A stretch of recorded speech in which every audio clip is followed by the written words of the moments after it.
So there is definitely a lot of biphobia within the queer communities, and this is something as a bisexual person you face. The more I met more people, I realized like India doesn't have hate. The primary emotion around LGBTQ people is not hate; it's ignorance. People just don't know about it. Then my brother, I came out because when I joined my workplace, I faced some homophobia, and because I was facing homophobia, I needed some advice on how to deal with homophobia at the workplace.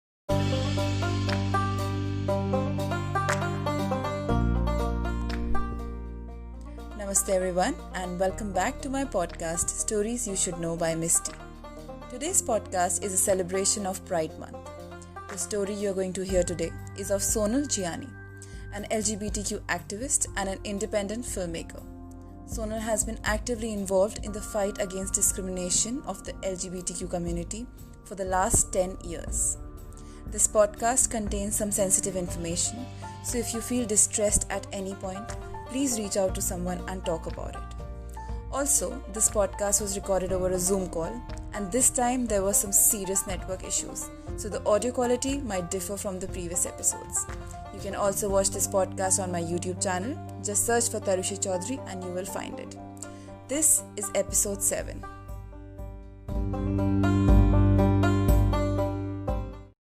Let me welcome you first. Thank you for doing this. Thank you for saying yes for this recording.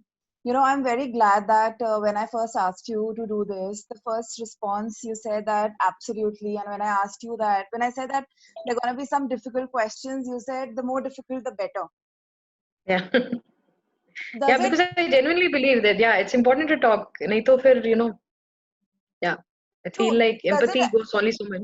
Does it get a little difficult every time when, questions are asked about sexuality and LGBTQIA? Does it get difficult? And so I've been talking about LGBTQ rights and communities and sensitizing people for 10 years. Initially, I used to find it difficult, but like over the years now, I've been talking to thousands of people.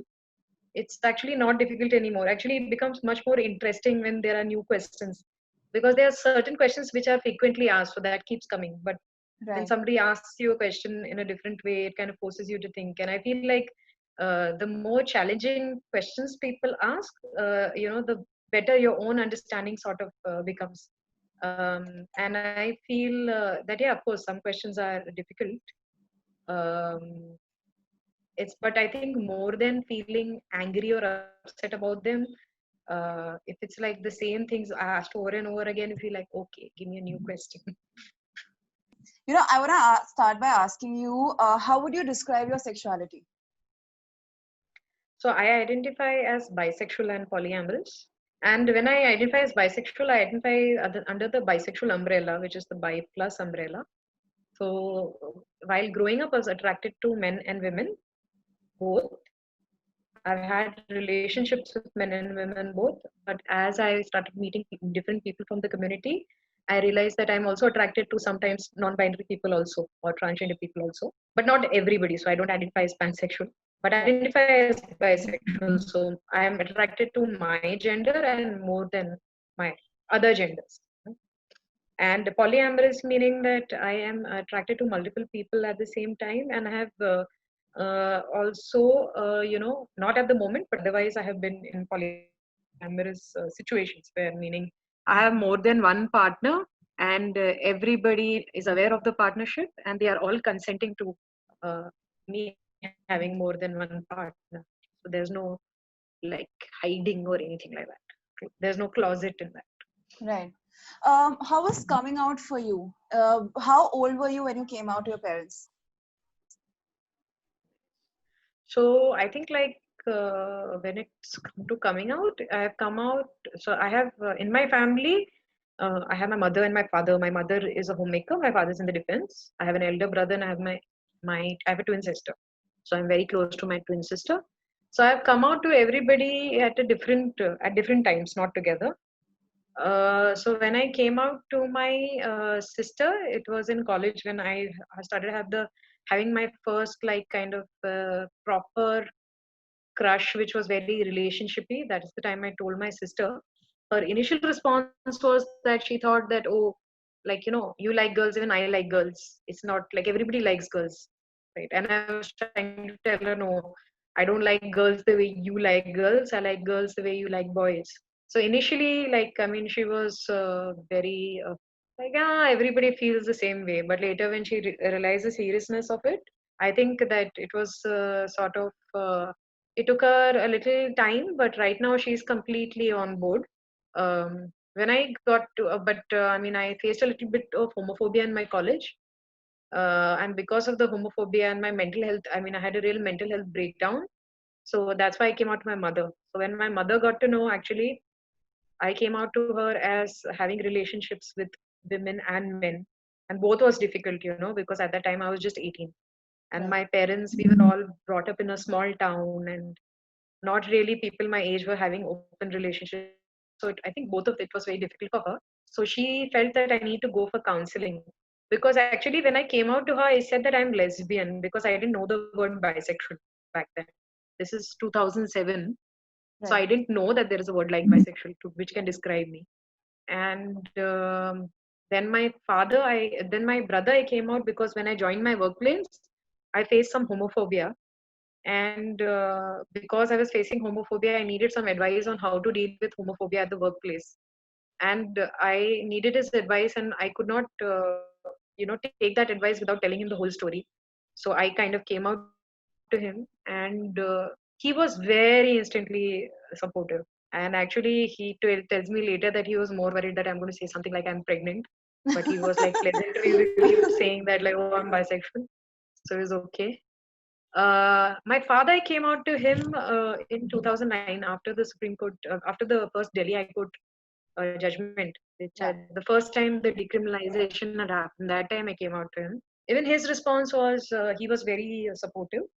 But I think like all four of them, they were these four. They are my closest family. So they all were at different places actually. When I started coming out to them, I came out to my sister when I was around 17, 18, and by 2009 I must have been 20 or so. But right now I'm completely out. Like I'm out to my family, my extended family, my neighbors, media. I've been on a TV show actually. There was a TV show on ZTV called Connected Amtum, which was a documentary style TV show which ran on Z Television for about 3 months. So I was, because it was documentary style, I was recording myself. So I was out on the show. And because of that, like my entire extended family also watched it. And right now, my family and extended family are all very supportive. How was the? But it has been a journey. Yeah, that's what I was asking. I mean, you came out to your sister first, and then you kind of had the support of her, and then your brother, your mother, then the father. After that, how did things change within your circle, your friend circle? I mean, this is family we are talking about. They are there for you. Ultimately, they say, family stands by you.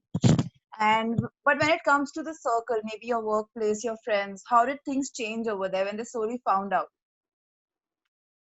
So, I mean, when I was not comfortable with my identity, I was very much in the closet. That time people didn't know. This was in my college. So I faced a lot of homophobia because, you might think कि लोगों को पता नहीं चलेगा, but of course they get to know.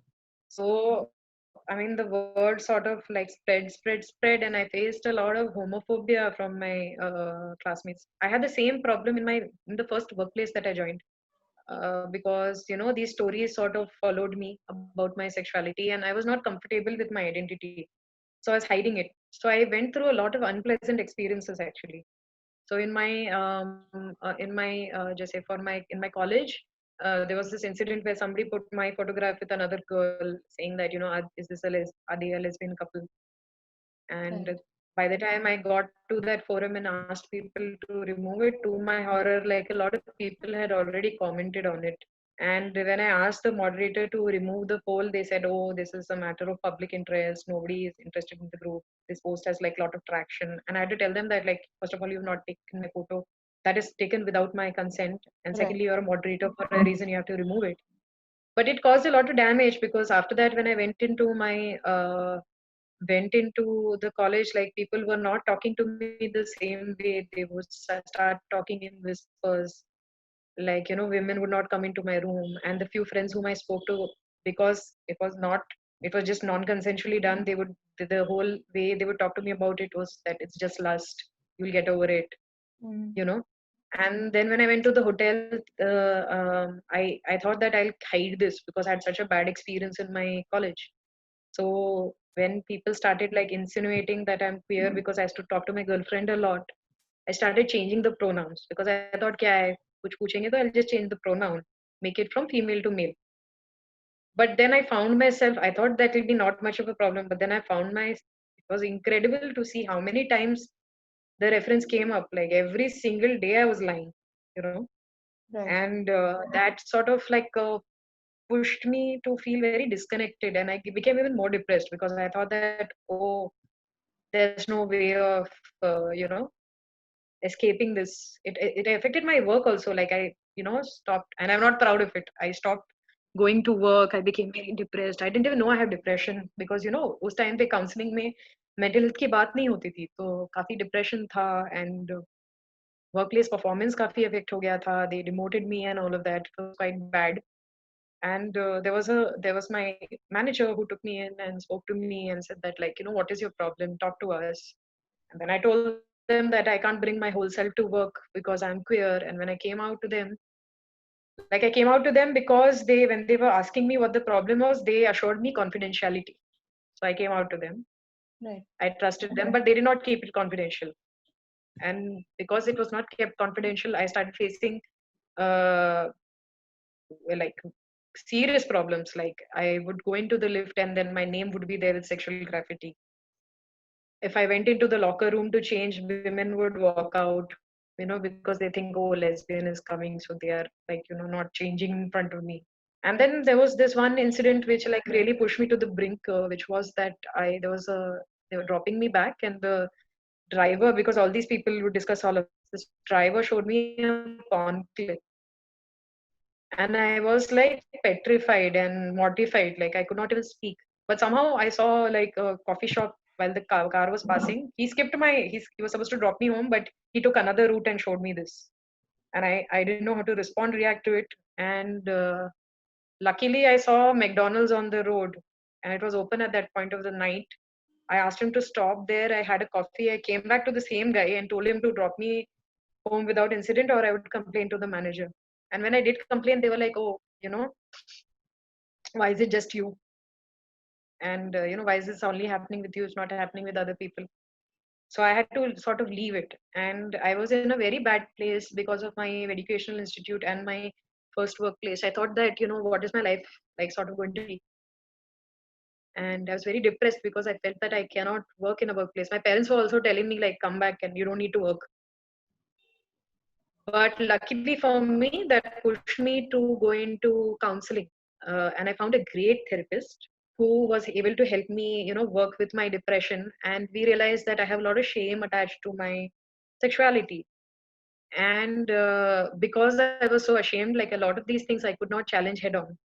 And slowly, I started finding pride and being comfortable with who I am. And I started coming out to my friends. And I found that actually that coming out really changed people quite a bit. Because, I mean, there was nothing you could pull me down for anymore, like, there was nothing I had to hide. So I for the community. So I joined an organization which was queer people working for queer people. And when I saw them, like, I saw a future ahead of me. There were a lot of people who were out. And as a kid, I always wanted to do filmmaking, but because I didn't have any counseling, I had just joined this hotel. And when I had the opportunity to redo my career, I chose to, pursue filmmaking. And that's how I landed up at this NGO, because they were looking at an assistant director. And I was working on this film. And this film was it was interviewing like about 20 LGBTQ activists who were talking about the LGBT movement. And just listening to them day and out through the project, I just became more and more sort of proud of myself, and then started realizing that, I am in year 2009. These people have been working for 30 years when it was still criminal. Like, and what prevents me from working for my community? So that is the time me and a couple of friends, we started two support groups, Yariyan, which is a youth support group, and Umang, which is a support group for women. And because both the issues are different, and through those groups, we actually started working with different kinds of communities. And then because I had worked on this film project, they actually put me on an advocacy project after the film project got over, the NGO. And in that advocacy project, my job was to take a play and post the play, have discussions with people, who have witnessed the play. And in audience reactions, I started meeting all kinds of people, asking all kinds of questions around gender and sexuality. And slowly, I started like learning how to answer and handle questions. And the more I met more people, I realized like India doesn't have hate. The primary emotion around LGBTQ people is not hate; it's ignorance. People just don't know about it. Right. And in fact, And I think it's ignorance, and some people just fear it for some reasons. They think yeah, they are just very fearful of the fact that, oh my God, how are we supposed to deal with this? Because they don't see it as a gender itself. They don't see that, okay, being a lesbian or a gay, being a bisexual is a normal phenomena, but they don't see it that way. They somehow just fear it. yeah. The social conditioning is like very strong, and actually we are not taught to be questioning. So actually, these audience Q&As really helped, because one can really like sit and talk to people, like, so which is why I was always very happy if somebody was homophobic, because the thing is, when you are homophobic openly, we have the chance to address it. So there will be a lot of people who will be homophobic but will not talk. Right. But if somebody is like openly homophobic, it sort of helps you, because then you can address those questions. And so then, because if you are respectful and rationally answer questions, you find that like more and more people, they open up to you. Like, one of the first things I tell people actually in my sessions is like, please don't try to be politically correct. Right. Whatever you are feeling, like, please ask me, because this is the one I'm here to like clarify I doubts. think So this is a very big problem also because people don't ask questions. It's very easy to pass a comment, to pass a statement, but when it comes to ask a relevant question, people find it somehow very difficult to ask. Maybe I think some of yeah. them think that, it's just gonna be too embarrassing if we ask this question, or what if the other person gets offended, or others just don't feel that it's important to ask. Yes, exactly. So I read this interview.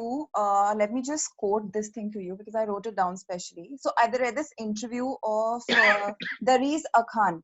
She is the director and also the lead of this comedy drama series called The Bisexual. She gave this Okay. interview to Alexandra Pollard in The Independent. The series is about a lesbian who realizes she's also attracted to men, and then she realizes she's a bisexual, and she said in the interview that just the very nature of being attracted to men and women implies duplicity, and bisexuality feels like something that is a taboo in both queer group and the straight world. Yeah. So I want to know your comments, your views on how bisexuality is viewed within the LGBTQIA community. No, so there is definitely a lot of biphobia within the queer communities, and this is something as a bisexual person you face. Straight people don't understand it, but it's the same thing with gay people. What happens in the queer communities is that they feel like bisexual people are people who are fence sitters, and they are gay, but they are not able to comfortably say that they are gay, so they are just sitting the fence. And this is Right. also because a lot of gay men previously, before they came out as gay, they have actually identified as bisexual. Okay. So because they have seen so many gay people who have like, tried to like protect themselves by saying they are bisexual. Now, if anybody is actually saying they are bisexual, they find it difficult to believe. And also there's like a lot of pink washing also sort of that happens. Like, so if I have a female partner, then people will be like, oh, now you're a lesbian, you know, or they will call us a lesbian couple instead of a same sex couple. But also they will be like, oh, bisexual people are people who are fence sitters, and basically they are saying bisexual because eventually they'll get married. And this is just an easy way to like cover up and say that they're going to get married, or they want to say that bisexual people are like promiscuous, and they can't be with more than one person. And so there's like a lot of even polyphobia that comes towards bisexual people, and they basically feel like you're going to cheat on your wife, or you're going to live like this duplicate life, duplicity. I mean, you are not going to be out to your partner, husband or wife, Right. and actually you are sort of gay. And so it's actually sort of kind of challenging, because a lot of people feel like they don't want to be with somebody identifying as bisexual, because eventually they are sort of going to get married. And so then, like, you have to really work with that. And the thing is, actually, the funny thing is that bisexuals have to shoulder this burden, whereas it's actually gay people who've been doing that, forever.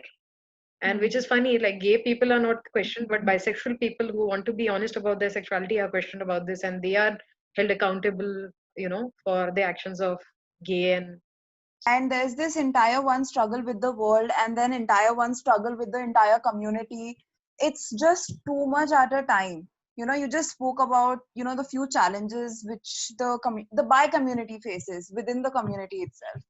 um you know for this thing, how much do you think that sex education plays a role in helping to address these challenges away at a very younger stage in life? Because from the schooling that we had, I had, you had, our parents had, and still the generation who's having it, I don't think this the topic of having different sexualities is ever addressed.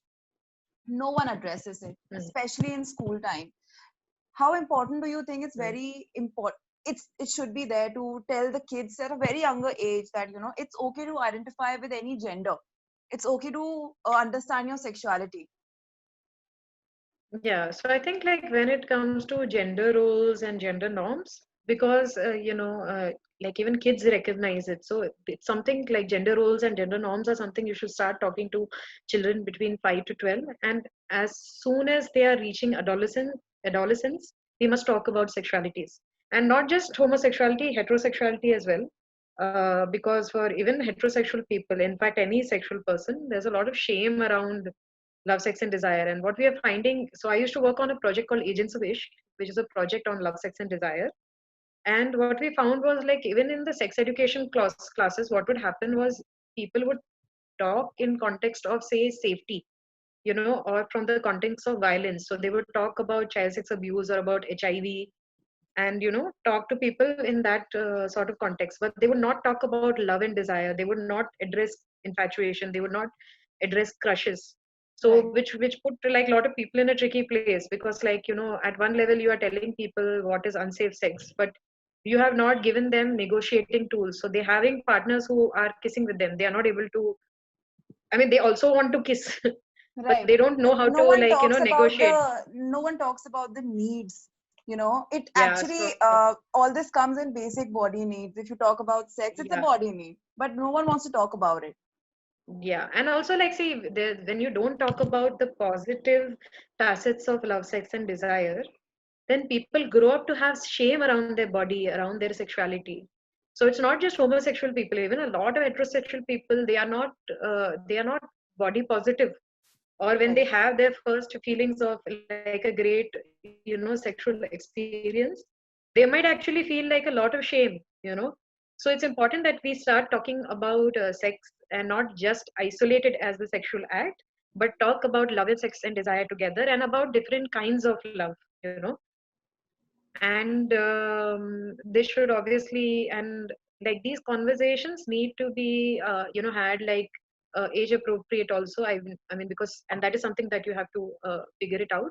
But, like, definitely with children you can start talking with, in terms of gender and gender norms and gender roles, what it means to be a man, what it means to be a woman. When it comes to aspects of sexuality, love, sex, and desire around your adolescent, you should start talking, because there's a lot of shame when it comes to these conversations. I'm sure you have experienced it as well, but even me, when I was growing up, like, our biology, we had a chapter in biology in the 7th standard, Right. where there were 2 chapters on reproduction which were just skipped, you know Yeah, I mean, in and the schools, teacher told teachers us, used ki, to be read it, like, read it yourself. Ghar jaake read it padh and ke aa come. jao. Right. And nobody read it. Actually, it was just the biology students who reached in the 11th 12th standard, where the professors would, like, properly talk about it. But, like, Right. actually, while growing up, nobody did. And actually, that was a great space, while talking about bodies, to also explore love, sex, and desire. So this project is very interesting, actually. If you get the chance, do check it out. It's called Agents of Ishq, I and it will. has I will. material which you can use, which is age appropriate.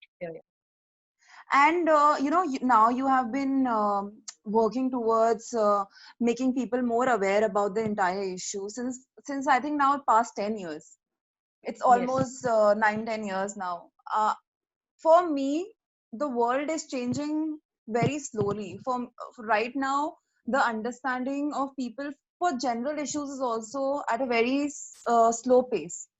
From your point of view, how you think that the world has changed over the past decade? You know, how the understanding has changed for the LGBTQI community. How much Yeah. progression do you see out there? I think like the progress has been pretty fast, and I did not in my like wildest dreams anticipate how fast this would be. Because I remember 10 years back when I was coming out, there were very few women who were talking in the media about being LGBT, to about being lesbian or bisexual. You would find it even difficult to find two people. Young people were not at all out, and even if somebody was out, it was only to their friends, definitely not to their family. And for a lot of the older people who I was meeting, I mean, I was in 20s at that time, I would meet people who were in 30s or 35, 40. Majority of people had either been married or divorced, or were very clear that they are going to get married in a heterosexual marriage. Like there was no concept of them going to be living, a same sex reality. It's not going to happen. But now that I see, now, like when earlier I was telling you, like young people were not out, but since Yaria came out, a lot of young people also started coming out in Bombay. And now I can see that in Bombay, almost every college has somebody or the other who's out. A lot of them have support groups. Earlier there were no support groups. Like, now if you don't have a support group, at least you're like, out in college. And people will know somebody or the other in the college who's out and proud, you know. And we are finding that a lot of young people have started talking about gender and sexuality. They have started this whole discourse about non-binary persons. I remember like 10 years back, even talking about transgenders was difficult, trans men was difficult, because people used to only talk about hijras. Right. But people would not talk about trans women, they would not talk about trans men. Lesbian and bisexual women were so missing, there was just nothing, but Okay. now you are seeing like web series where, say, like you, I mean, it's horrible acting, but if you say four more shots please, you see like Right. there are Bani's women who are character in out. there. Yeah. Yeah, and like even I think like with this kind of rapid even technology, like the kind of online streaming channels, so many of them have like queer stories, and the language of the country has changed completely. Like I've seen it shift now. There's a lot of conversation around correct usage of pronouns, correct usage of talking about non-binary identities. All of this was like not possible earlier. And also look at the law in the country has changed. Like legally there's been one, so there's a decriminalization, but other Right. things, like there was the mental health bill when it was passed, it is talking about LGBTQ people as identities. Different civil society members have started to speak about queerness and their support. Corporate houses are doing, like especially since 2018, last 2 saal mein to khas karke, but about 2 years before that, last 4 years say, I feel like the corporates also, they are very much like openly pushing for workplace sensitization. There has been like job fairs, and like I'm telling you, trying to even imagine any of this 10 years back, like it just felt like impossible. You know, there was this period in the middle from 2013 to 2018 where things were criminal again, like we Right. were criminalized again. So those were like bleak times because there was so much crisis in the community. But now, like with the kind of films, like I remember that time jab film आई थी, the main most prominent film, at least the time when I was coming out, was ye Dostana, where it was basically used as, it was like basically gay people were the butt of jokes, but still it made it a drawing room conversation. Right. From there we have like reached films like Margarita with the Straw, or that film which had that which had Alia Bhatt and Siddhant Yeah. Kapoor and Sons. Kapoor and Sons. To reach like a sensitive portrayal like that, I think like there has been a growth. You can definitely see it, and I'm actually kind of surprised with the number of TV shows which are having like queer representation, and Mm-hmm. the number of people who are building content. So I feel like, there has been a lot of change, and at the pace that this has happened, one only wonders what the next 5 or 10 years will look like. But I think that we can safely say that, we will be able to, secure more constitutional rights. Like there will be a fight around marriage adoption, or, about property, Right. and Yeah, to push because for like an I think anti-discriminatory that law. even if there is a law in place, law doesn't itself means that everyone has accepted everything. I mean, people still, they don't understand that, okay, if the government has said, first of all, it shouldn't have been the government's place to say it's legal or not. But yes, we do require it. It's kind of a system and it goes that way. But even after that, Yeah, people don't accept it, because implementing something and accepting that thing are two very different things. And by yeah, what you are saying, I personally feel that I think this entire thing around the entertainment media coming up with more storylines and youth getting involved, I think they have the more pressure of keeping things always at go. They need to talk more about it. They cannot stop because they are the ones who's getting more involved in it. yeah. You're absolutely correct. Like, when it comes to an entire change, like a complete change, it has to be legal, political, and social, parallelly running together and feeding into each other. And we are seeing to some extent that feeding in also happening, like where the decriminalization has affected the companies has affected what happened with the mental health bill in the parliament. So this is this dance that we are sort of doing. But one is seeing that one is seeing change in all three movements: social, political, and legal movement, which I think is great. And that's how we have to sort of like keep going. And definitely, like the young people of today, they are going to decide a future tomorrow. And listening to their voices, one is very hopeful. And actually, nowadays I've got to know, like I talk to principals who tell me that, somebody say in seventh or eighth standard has come out as transgender, you know, or there are like young people who are, below 18, they are, are able to say we are transgender or we are lesbian or we are gay. This was unheard of earlier, where the entire school is like aware of somebody's sexuality or gender and looking to support them.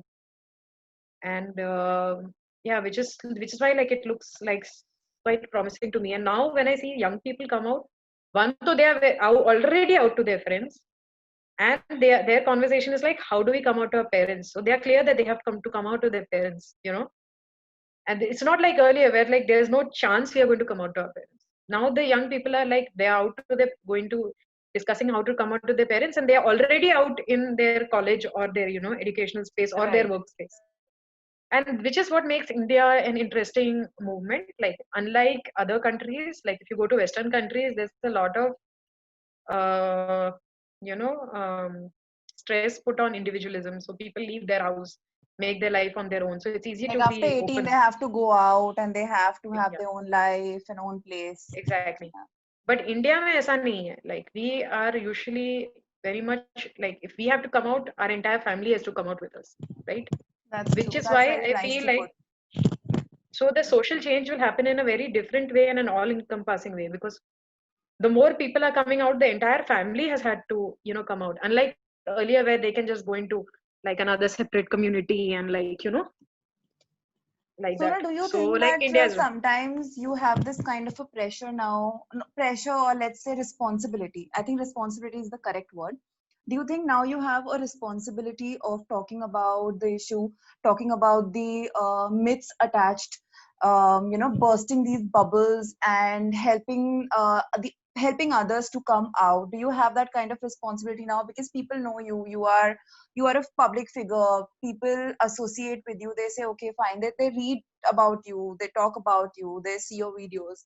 You think it's very important for you to say everything very precisely so that it doesn't hurt anyone or it doesn't causes any kind of damage? yeah, I mean, like I do feel a lot of pressure and stress to be politically correct at all times. But also I've learned the hard way that you can't always know things. Like if there is an effort to learn along the way, it helps. And like even the discourse really rapidly is sort of changing. There's new language that I keep hearing from time to time. The more the as the generation changes, the language also changes, and it's sometimes difficult to sort of keep up. So what I try to do is try to engage with younger people as much as I can. And also on my social media handle, like every 3 months I try to do a Q&A, an Insta Q&A, so I know what people are thinking. And every 3 months there are some questions which are asked frequently, so I respond to them over and over again. So it's almost like a resensitization that keeps happening. And I definitely feel like, as one of the few people who is bisexual, a woman, queer, and polyamorous, and public figure, it really like I do feel accountable and responsible for shaping the opinion of people who are following me. And I take pride in that. And I feel like more people should come out. And I find that, like, if more, and also not just celebrities but even regular and normal people, so I try to also like maintain a balance in terms of showing my regular life also on my profiles, because I don't want people to think that because I'm a public icon, they're like I'm different, and that there's this kind of cutting off that people have, that like, oh, you can afford to live like this because you're a celebrity. But to like also come and be accessible and available. So when people reach out to me for any kind of conversations, I always try to be open and accessible, and talk to people.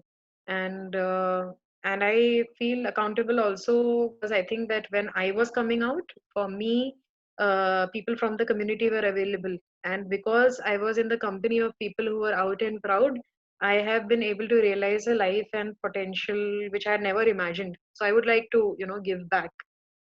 And of course, it's difficult. Like it's difficult some days, but most days I think it's very, I think it's a good feeling that I have. You are in the line of filmmaking.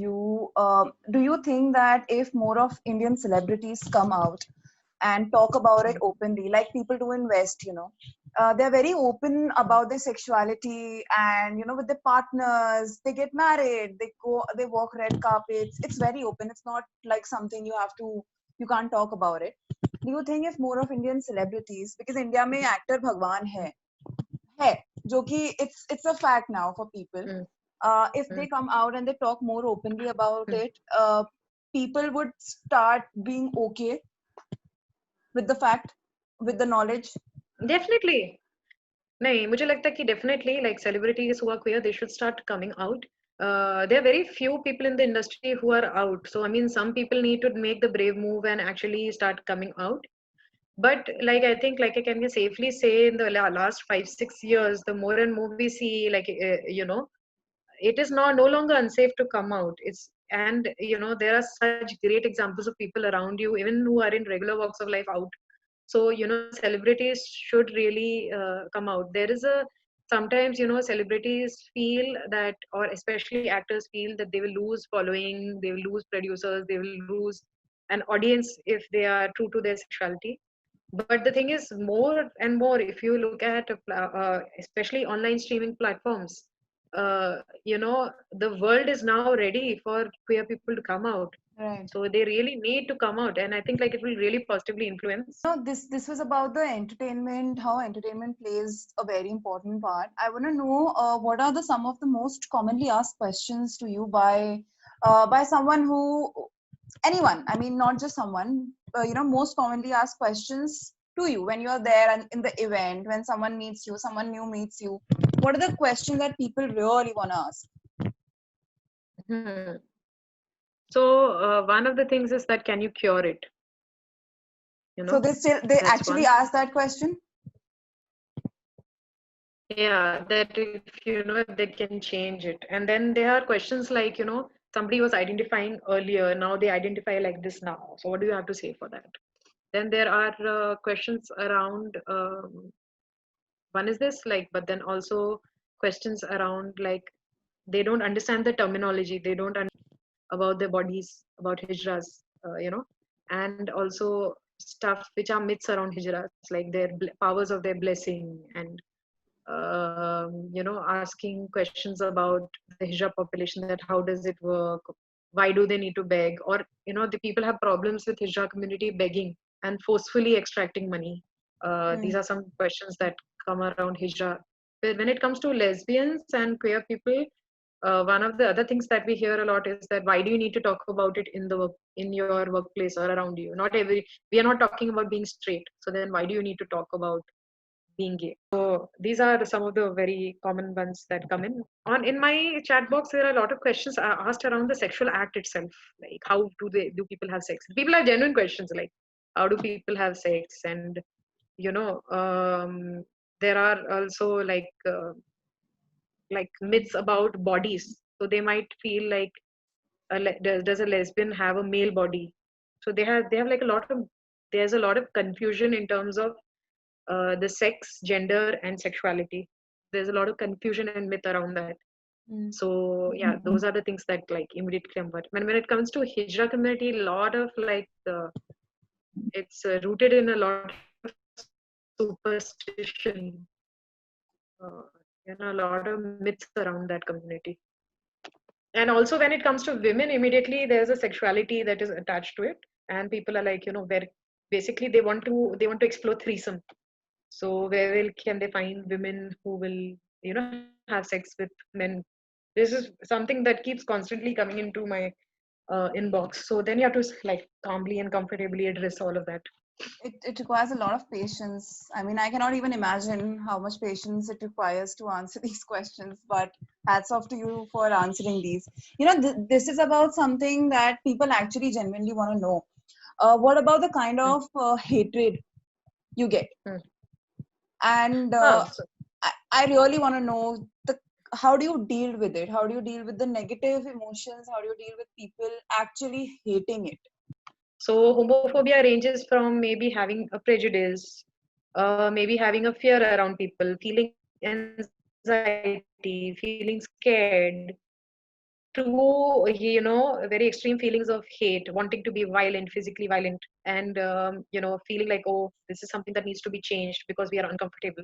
So like it is common when people are in this space of homophobia for them to use to make from like smaller things as they range to higher. So from one casually being homophobic, using a language, using words like gay or hijra as slangs, to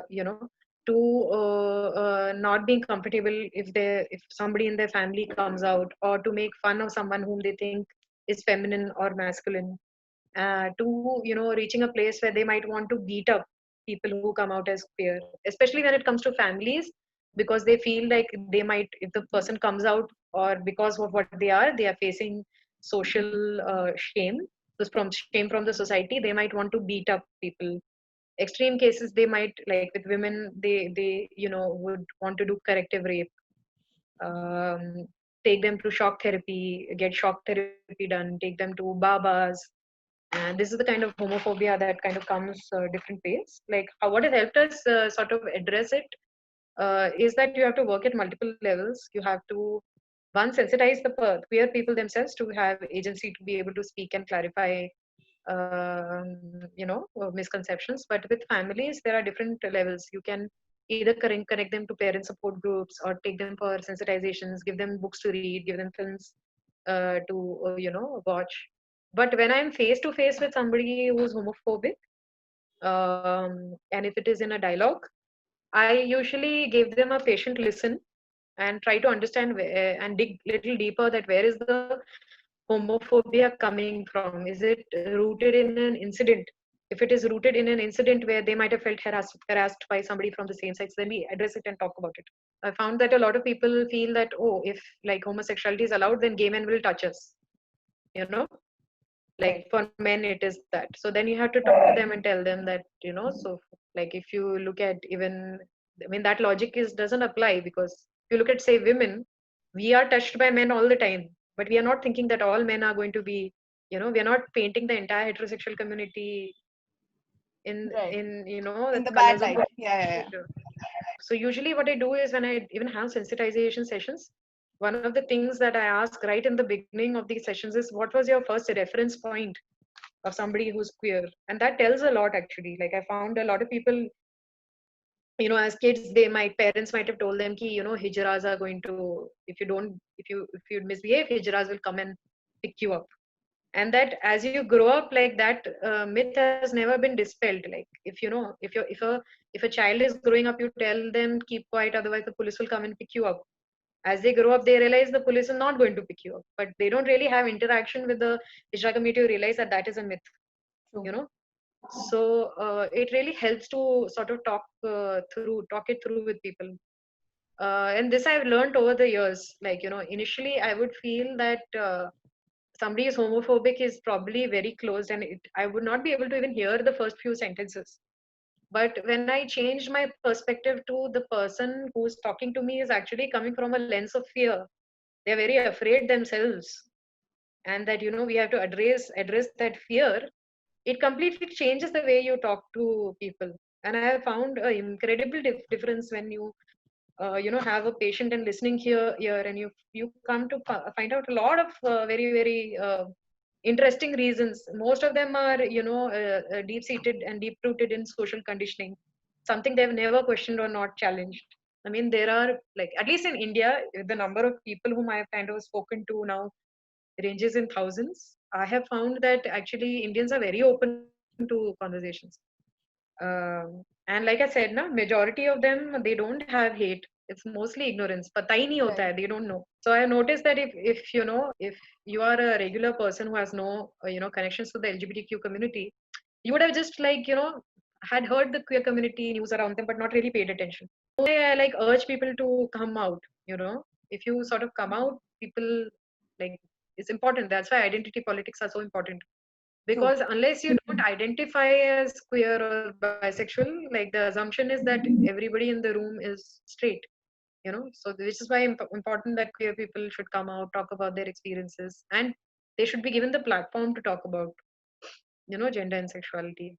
Absolutely. The other thing that constantly I get is कि बात करने की क्या जरूरत है, like, हम तो नहीं बात कर रहे हैं, तो why. But then, like, then you have to tell people like that, you feel like you're not talking about your heterosexuality, but you are actually unconsciously talking all the time. It might be the ring on your finger, it might be the phone call that you take, the photograph of your partner that you put on your thing, discussing the vacation you just took, talking about your partner. So you are talking about your sexuality. It's not like you're not, you're talking about it all the time. So just to, like, kind of bring that perspective, it really helps. That has been my journey so far. But I know that I was at a stage when I was younger, had like a lot of anger and a lot of impatience, and I was like, what? But now actually I kind of enjoy it, especially if somebody asks me a question which is something that I have never thought of. It makes me like, okay, excited, this will be a good one to answer. On that note, I wanna actually ask you to say something to everyone who's listening to this, especially to those who wanna come out or who are still figuring out their gender, their sexuality, because I know there must be a lot of fear, a lot of confusion in their minds, and coming from you, who has already been through that stage, because you said you had that kind of anger and rage at a time in you. So what would you like to tell them? I would like to tell them that it definitely gets better. Like, I remember before coming out, I had a lot of shame around it, and a lot of like anticipation, what will happen to me? People will never understand. And when I was going to go on to my TV show, I thought, oh, there will be a lot of physical harm that will come my way. But actually, no, it has only gotten better, and my life has, like, improved dramatically. And it's not just me; it's the people around me I'm seeing whose lives have improved. But also, I would like to say that if you are planning to come out, just because other people are coming out or somebody is forcing you, you don't need to come out. You should come out only when you feel you are safe and you are ready. Then you should come out. But it definitely gets better.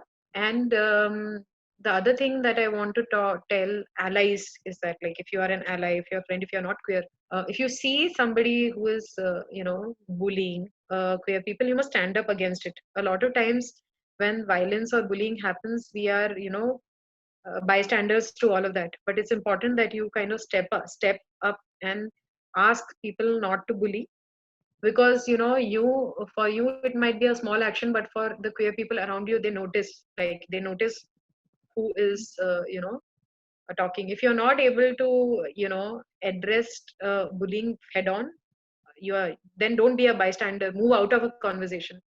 Like, make your non-participation in this kind of space very, very clear, that you don't believe in this. Also, like, it's very important, like, I think that for allies to also hold space. So if a queer person comes out to you, if a friend comes out to you and says that they went through this, then don't invalidate them. Listen to them and give them more spaces to speak.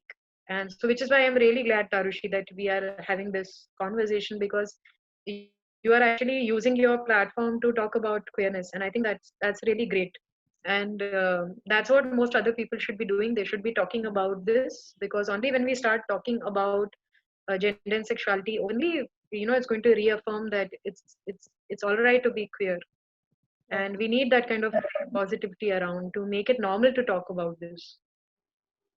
Sonal, it has been an absolute pleasure to talk to you. And I really, really hope, that there comes a time when we just don't have to celebrate a Pride Month, just that 1 month to celebrate it and talk about it. I really would like this change to happen when 365 days you can talk about it, you can celebrate it, and things just are supposed to be the way they should have been a very long time back.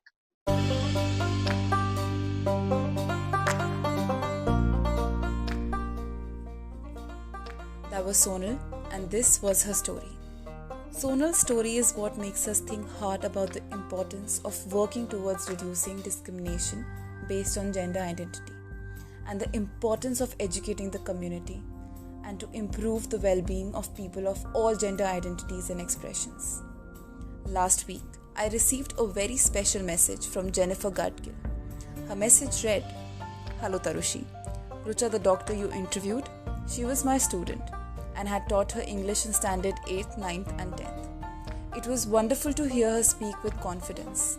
I'm in touch with her ever since she left school and know all that she's been through to get where she is. Listening to her was a delight and great satisfaction. Life indeed is a challenge for her, but I know with her childlike heart and smile, she takes one day at a time. I love listening to your stories, Tarushi. You should know that her original name was Richa, and as a tiny tot, she demanded us all calling her Rucha, and so it is now." Messages like these is what makes me smile the most. So I would like to know your thoughts on this podcast as well. You can drop me a comment if wherever you are listening allows you to, or you can write to me at tcisha@gmail.com. You can also send me a direct message on my Twitter or Instagram at TangyMissT. I will be back next week with another inspiring story. Till then, stay safe, spread love, help someone in need if you can, call a loved one and ask them how they are, and most importantly, be kind to one another. This is Miss T signing off.